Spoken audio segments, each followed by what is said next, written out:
Dramily.com, unlimited drama series. The mahogany conference table gleamed under the harsh fluorescent lights as I spread out the quarterly reports. 23 years I'd been preparing these presentations, first as a junior analyst, then department head, and for the last 8 years as chief operating officer of Mercer Industries. The irony wasn't lost on me that my own name was on the building, inherited from my grandfather who'd built this company from nothing. I adjusted my tie and glanced at my watch. 9:58 a.m. The board meeting would start any minute, and I'd be presenting our best quarterly performance in 5 years. Elise should have been here already. As the newly appointed CEO, she'd insisted on reviewing everything beforehand. But my wife had been increasingly distant lately, always rushing off to strategic planning sessions with her consultant. The conference room doors burst open with unnecessary drama. Elise strode in wearing her power suit, the charcoal gray Armani I'd bought her for our anniversary, followed by her entourage. Margot, her best friend and our PR director, clicked across the marble floor in designer heels. Behind them, the entire board of directors filed in with expressions I couldn't quite read. "Good morning, everyone," I said, standing to greet them. "I think you'll be impressed with these numbers. We exceeded projections by—" "Sit down, Alan." Elise's voice cut through the air like a blade. She didn't look at me as she took her seat at the head of the table, my grandfather's chair. Something cold settled in my stomach. The board members avoided eye contact, suddenly fascinated by their phones and papers. Only Russell, the family lawyer, met my gaze with what looked like an apology. "I've called this meeting to address some organizational changes," Elise continued, her voice steady and professional. "Effective immediately, Alan Mercer is being relieved of his duties as Chief Operating Officer." The words hit me like a physical blow. I actually felt my chest tighten, my breathing become shallow. "What did you just say?" "You heard me correctly. Your employment with Mercer Industries is terminated. Security will escort you out, and you have until tonight to remove your personal belongings from our home." "Our home?" She said it like I was a tenant who'd fallen behind on rent. "You can't be serious." I looked around the table at faces I'd known for years. "Jim, you've worked with me since I started here. Margaret, I hired you myself. This is insane." Margaret, our head of accounting, finally looked up. "I'm sorry, Alan. The board voted last night." "Last night?" My voice rose despite my efforts to stay calm. "What board meeting?" "I wasn't notified of any emergency session," Margot interrupted, her perfectly manicured fingers drumming on the table. "We had concerns about your recent performance and personal conduct." Personal conduct. The phrase hung in the air like smoke. I stared at my wife, this woman I'd loved for 15 years, who'd shared my bed, my dreams, my grandfather's legacy, and saw a stranger. "What personal conduct? What the hell are you talking about?" "You're drinking," Elise said smoothly. "The inappropriate comments to female staff. The missed meetings." Each accusation was a lie, delivered with such conviction that I almost questioned my own memory. I hadn't had a drink in 3 months, not since my doctor warned me about my blood pressure. I'd never made an inappropriate comment to anyone, and I hadn't missed a meeting in my entire career. "This is character assassination," I said, my voice barely controlled. "And it's illegal. I have a contract which includes a morality clause," Russell said quietly. He slid a manila folder across the table. "I'm sorry, Alan. Really." I opened the folder with trembling hands. Inside were falsified incident reports, doctored security footage timestamps, and witness statements from people I'd considered friends. Someone had spent months building a case against me, creating evidence where none existed. "You planned this." I looked directly at Elise. "How long? How long have you been planning to destroy me?" For just a moment, I saw something flicker in her eyes. Guilt? Regret? But it was gone so quickly, I might have imagined it. "Security is waiting outside," she said. "Please don't make this more difficult than it needs to be." I stood slowly, my legs unsteady. The quarterly reports I'd worked on all week lay scattered across the table, forgotten.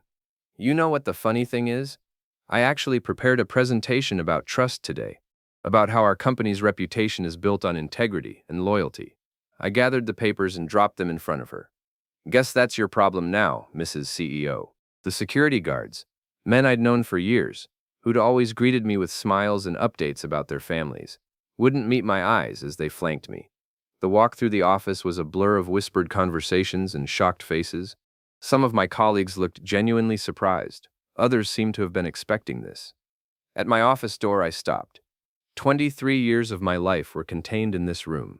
Photos of Elise and me at company parties, awards from industry organizations, the baseball signed by the 1986 Mets that my grandfather had given me on my first day. 5 minutes, the security chief said. His name was Dave, and I'd helped his daughter get an internship last summer. Just personal items. I packed mechanically, family photos, a few books, my grandfather's fountain pen. Everything else belonged to Mercer Industries now. Everything else belonged to her. As I walked through the lobby for the last time, carrying a cardboard box like some cliché from a bad movie, I heard Margot's voice echoing from the conference room. Now we can finally move forward with the real strategic planning. Ugh, the real strategic planning. The pieces were starting to fall into place, and the house felt different when I walked through the front door that afternoon. Maybe it was knowing I'd been ordered to leave by nightfall, or maybe it was seeing everything through new eyes, the eyes of a man who just discovered his entire life was built on lies. Ugh! I set my pathetic cardboard box on the kitchen counter and looked around. This had been my grandfather's house originally, passed down to me when he died. Elise and I had renovated it together during our second year of marriage, spending weekends at Home Depot and arguing good-naturedly about tile patterns and paint colors. She'd insisted on the marble countertops, the sub-zero refrigerator, the wine cellar I'd never wanted, but built anyway, because it made her happy. Now I wondered how long she'd been planning to take it all away. I poured myself a glass of water and tried to think rationally. There had to be a logical explanation. Maybe the board really did have concerns about my performance. Maybe I'd missed some signs, some indication that my job was in jeopardy. But even as I tried to convince myself, I knew better. The evidence had been too thorough, too coordinated. Someone had spent months building a case against me, and the only person with access to create that kind of documentation was someone with intimate knowledge of my schedule, my habits, my life, my wife. I walked upstairs to our bedroom, former bedroom, I corrected myself, and began packing. Elise's side of the closet was half empty, I noticed. Had it always been that way, or had she been gradually moving things out? How many details had I missed while I was working 60-hour weeks to make her CEO appointment look justified? As I folded shirts into a suitcase, my phone buzzed. A text from my brother Grady. Heard what happened. You okay? Come stay with me. News traveled fast in our small town. By tomorrow, everyone would know that Alan Mercer had been fired from his own family's company. The humiliation was almost worse than the betrayal. I was reaching for my toiletries when I saw it. A small black device plugged into the outlet behind Elise's nightstand. At first glance, it looked like a phone charger, but something about it nagged at me. I knelt down and examined it more closely. It was a burner phone. My hands shook as I unplugged it and powered it on. The screen lit up with dozens of text messages, all from the same contact, JK. The most recent message was from this morning. It's done. He's out. Can't wait to celebrate tonight. Your place or mine. I scrolled up through weeks of messages, each one a knife twist in my chest. He's so clueless. Actually thanked me for working late last night. LOL. The board meeting is set for Monday. Russell thinks the morality clause will stick. Can't wait until this is over, and we can be together properly. I love you too. Soon we won't have to hide. The phone slipped from my hands and clattered to the floor. I stared at it, my brain struggling to process what I'd just read. Elise wasn't just having an affair. She'd orchestrated my entire downfall to be with her lover, JK.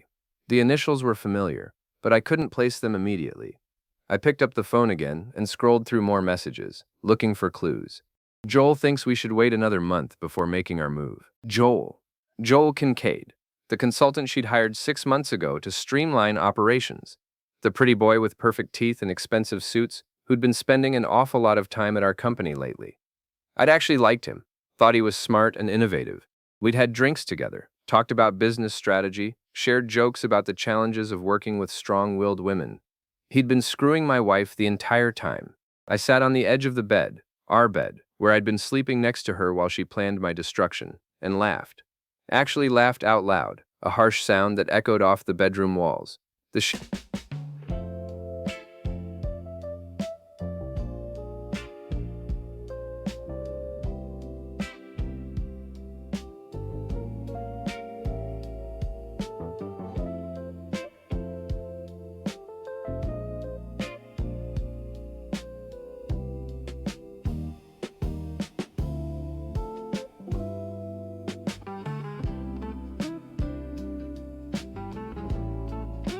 sheer audacity of it was almost impressive. She'd convinced me to hire the man she was sleeping with, used him to gather information about the company and my role in it, then used that information to build a case for my termination.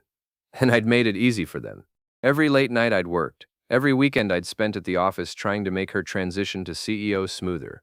I'd been giving them more time together and more ammunition to use against me. My phone rang. Elise's name appeared on the screen, along with a photo from our vacation in Tuscany 2 years ago. She was laughing in the picture, her head thrown back in genuine joy. I'd thought we were happy then. I let it go to voicemail, then immediately played the message. Alan, I know you're upset, but this doesn't have to be ugly. Take what you need from the house and leave your key on the kitchen counter. I'll have your final paycheck and severance sent to whatever address you provide. We can get through this like adults. Meek, like adults. As if she was the mature one in this situation. I walked to my dresser and opened the top drawer, looking for the spare key to my workshop in the basement. Elise had always hated that room, said it smelled like sawdust and motor oil, so she never went down there. It would be the perfect place to think, to plan my next move. But first, I had something to do. I took the burner phone downstairs to the kitchen and plugged it into the charger next to our landline. Then I opened my laptop and began typing. If Elise wanted to play games, I was happy to oblige. But she was about to learn that I'd been underestimated my entire life, and I was very, very good at surprises. I spent that night in my basement workshop, surrounded by the tools and projects that had always been my refuge. The half-finished rocking chair I'd been building for our future children Elise had been putting off for years with excuses about timing and career goals. The workbench my grandfather had used, scarred with decades of honest labor. The corkboard covered with photos of family gatherings and company milestones, back when I'd thought I had both. By morning, I had a plan. The first step was information. I needed to know exactly how deep this conspiracy went and who else was involved. The second step was leverage. And the third step, well, that would depend on what I discovered during steps 1 and 2. I drove to the Drop, a lakeside bar that served as the unofficial gossip hub of our town. At 10 a.m., it was mostly empty except for a few retirees nursing coffee, and the owner, Pete, who'd been running the place since I was in high school. Alan, Pete looked genuinely surprised to see me. Heard about yesterday. That's rough, buddy. News travels fast. You know how it is. Small town, big mouths. He poured me a coffee without being asked. For what it's worth, nobody I've talked to believes that bullshit about drinking and inappropriate behavior. You've always been straight as an arrow. I appreciated the loyalty, even if it didn't change my situation. Who's been talking about it? Margot was in here last night with some of her friends from the company, acting all shocked and disappointed, but you could tell she was loving the drama. Pete leaned across the bar conspiratorially. Between you and me, she seemed to know an awful lot of details for someone who was supposedly surprised by the news. Margot. I'd suspected she was involved, but Pete's observation confirmed it. Elisa's best friend since college, always whispering in corners at company events, always the first to spread rumors about other people's personal lives. Anyone else?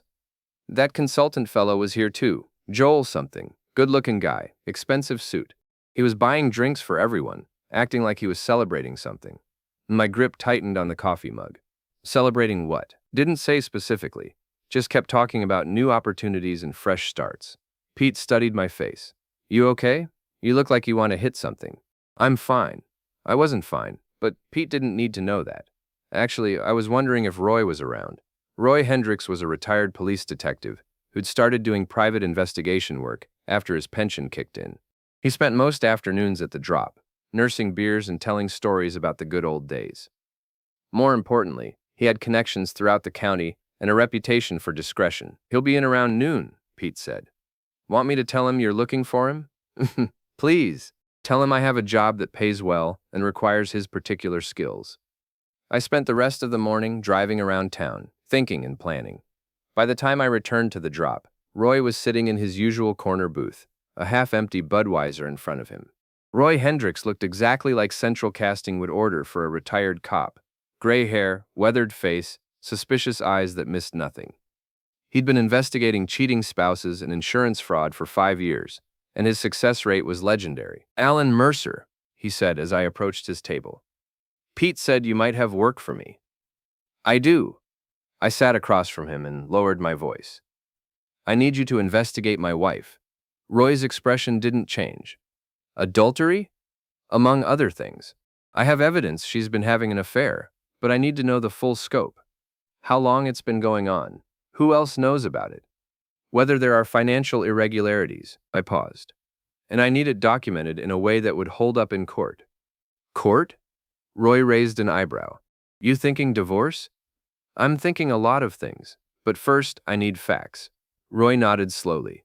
My rate is $500 a day plus expenses. I'll need a retainer of $2,000 up front. I pulled out my checkbook, one of the few accounts Elise didn't have access to, thanks to an inheritance from my grandmother that I'd kept separate. How soon can you start? I already started. Roy's weathered face cracked into a slight smile. Soon as Pete told me you were asking around. Your wife and Joel Kincaid have been meeting at the Riverside Inn every Tuesday and Thursday for the past 3 months. Always the same room, always pays cash. They're not exactly subtle about it. The Riverside Inn was a mid-range hotel about 20 minutes outside town. Not the kind of place you'd go for a business meeting, but perfect for an affair you wanted to keep quiet. 3 months, I repeated. That meant it had started right around the time Joel was hired as a consultant. There's more, Roy continued. I made 2 key cards. You asked for 2. Who was the second 4? My colleague needed a place. Your colleague who calls you baby in her texts? Watch more on Grammarly.com. made some calls this morning. Talked to a friend who works security at your company. The incident reports that got you fired, they were all filed within the past 2 weeks, but they're dated going back months. Someone backdated them. I felt a surge of vindication mixed with rage. Can you prove that? Working on it. Digital files leave traces, even when people think they've covered their tracks. Roy finished his beer and stood up. Give me a week, and I'll have enough evidence to bury both of them. I don't want them buried, I said quietly. I want them destroyed. Roy studied my face for a long moment. Just remember, revenge is a dish best served cold. Don't do anything stupid while I'm gathering evidence. Oh, I'm them. I shook his hand and left the bar, feeling more optimistic than I had since yesterday morning. For the first time in 24 hours, I wasn't just reacting to events, I was planning them. My phone buzzed with another text from Elise. Your severance paperwork is ready. Can you come by the office this afternoon to sign it? I stared at the message for a long moment, then typed back.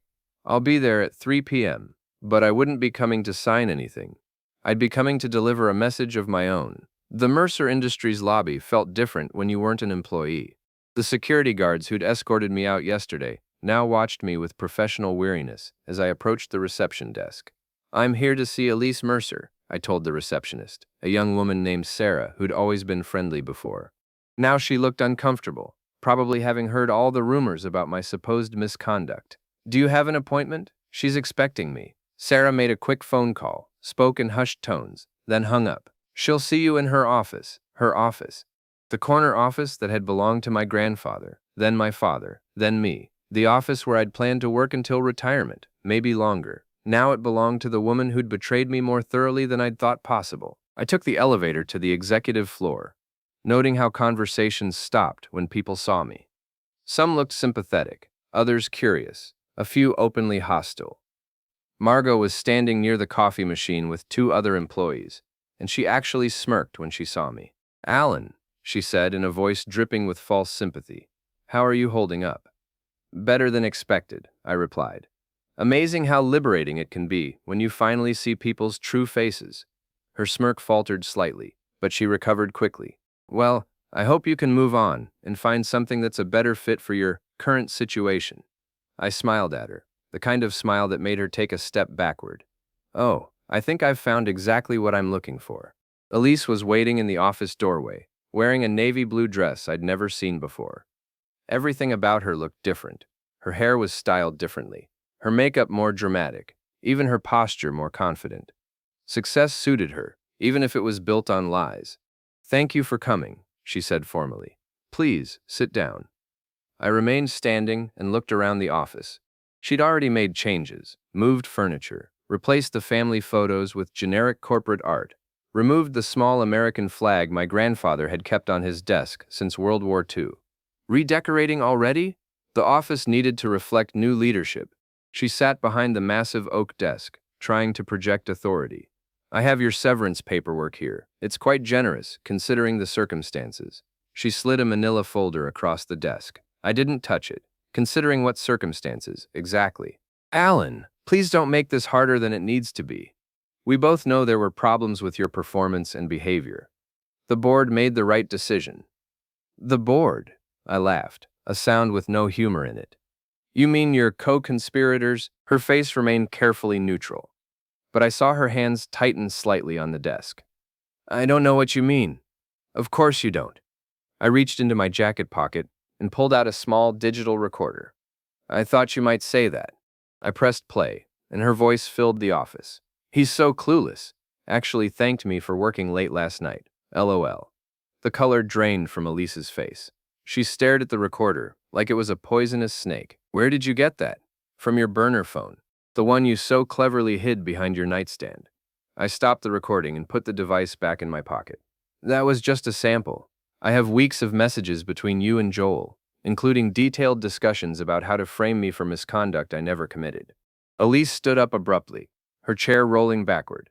You went through my personal belongings. That's illegal. Actually, it's not. We're still married, and it was in our shared bedroom. But you know what is illegal? Conspiracy to commit fraud, filing false reports, defamation of character. I counted off on my fingers. Should I continue? You can't prove anything, can't I? I smiled again, enjoying the way she flinched. Roy Hendricks is very thorough in his investigations. Did you know that digital files leave traces even when they're backdated?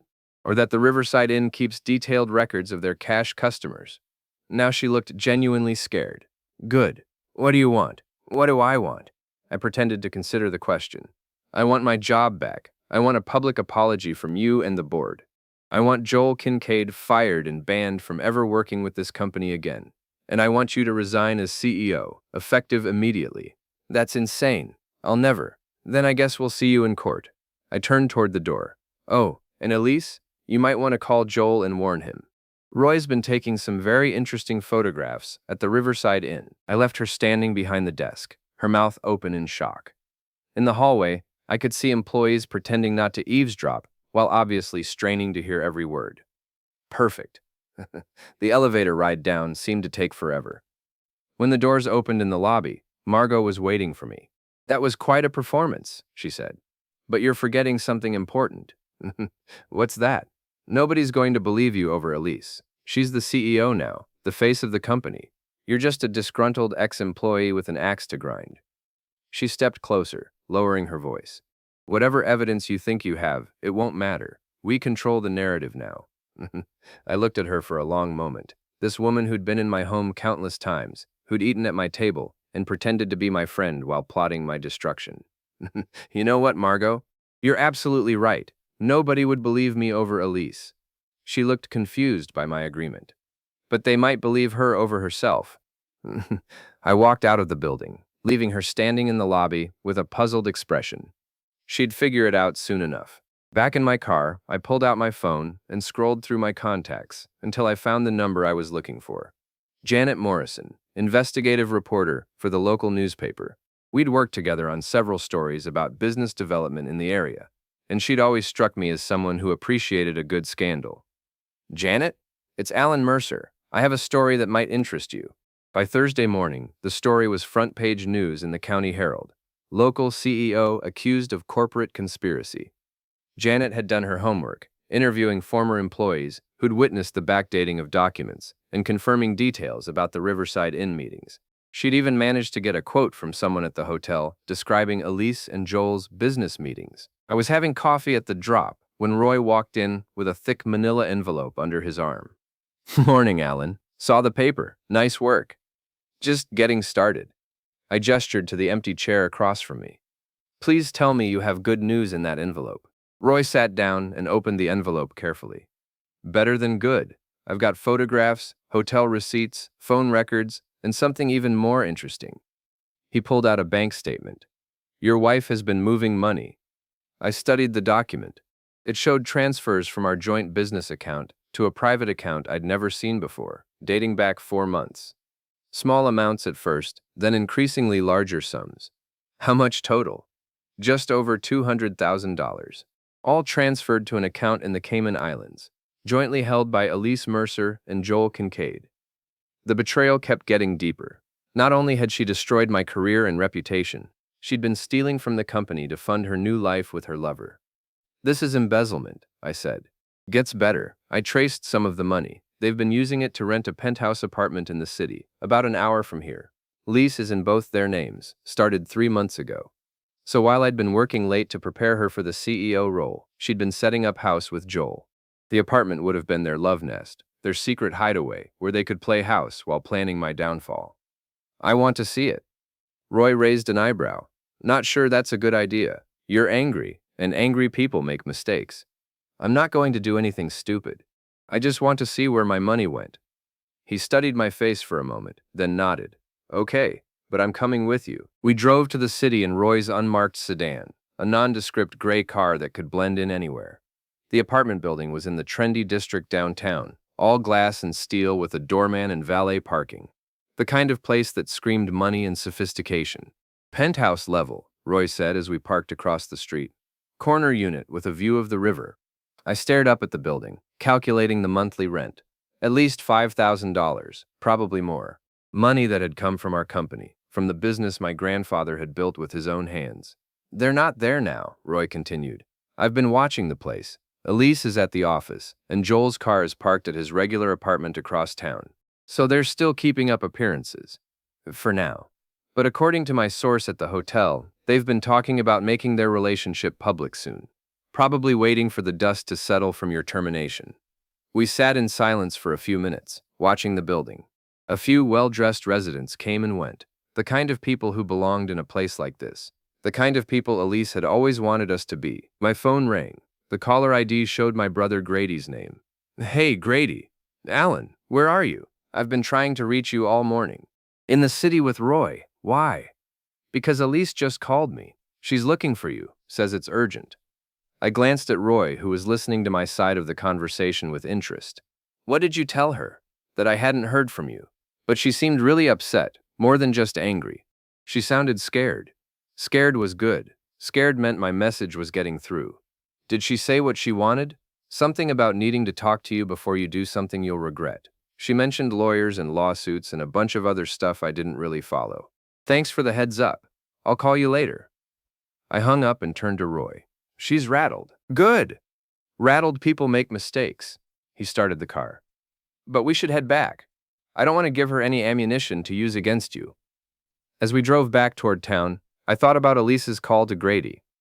She was scared, which meant she was taking my threats seriously. But she was also trying to reach out through my family, which suggested she still thought she could manipulate the situation. She was about to learn how wrong she was. Roy, I said as we reached the town limits. How would you feel about expanding this investigation? What do you have in mind? I want to know everything about Joel Kincaid, where he came from, who he's worked for, whether he's done this before. I stared out the window at the familiar streets of my hometown. And I want to know who else at the company was involved in this conspiracy. That'll take time and money. I have both. And Roy? I want you to be very thorough. He smiled grimly. Thorough is my specialty. We were approaching the drop when I saw a familiar car in the parking lot. Joel's silver BMW, the one he was so proud of. The one he'd bragged about buying with his consulting fees.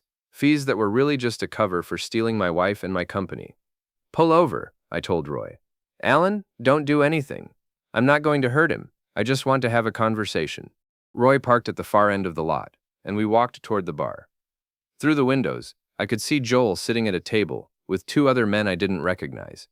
He was animated, gesturing with his hands, probably telling them about his latest conquest. You sure about this? Roy asked. Positive. I pushed open the door and walked inside, Roy close behind me. The afternoon crowd was light, a few regulars at the bar, some construction workers grabbing lunch, and Joel's table in the corner.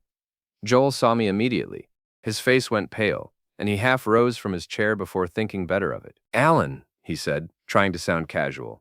I heard about what happened. I'm really sorry. Are you? I approached his table slowly, aware that every conversation in the bar had stopped. Because, from what I hear, you've been celebrating. The 2 men with him looked uncomfortable. One of them started to stand, but Joel waved him back down. I think there's been some misunderstanding, Joel said. Maybe we should talk privately. Oh, I think this is private enough. I looked around the bar. noting that Pete was watching from behind the counter with obvious interest. After all, everyone here already knows what kind of man you are. Joel's jaw tightened. I don't know what you think you know, but I know you've been sleeping with my wife for 3 months. I know you helped her frame me for misconduct I never committed. And I know you've been stealing money from my company to pay for your little love nest in the city. The bar was dead silent now. Even the jukebox seemed to have stopped playing. Joel stood up abruptly, his chair scraping against the floor. You're crazy. You don't have any proof of, don't I? I pulled out my phone and opened the photo gallery. The first image was a clear shot of Joel and Elise entering the Riverside Inn together. The second showed them kissing in the parking lot. The third was a bank statement showing the money transfers.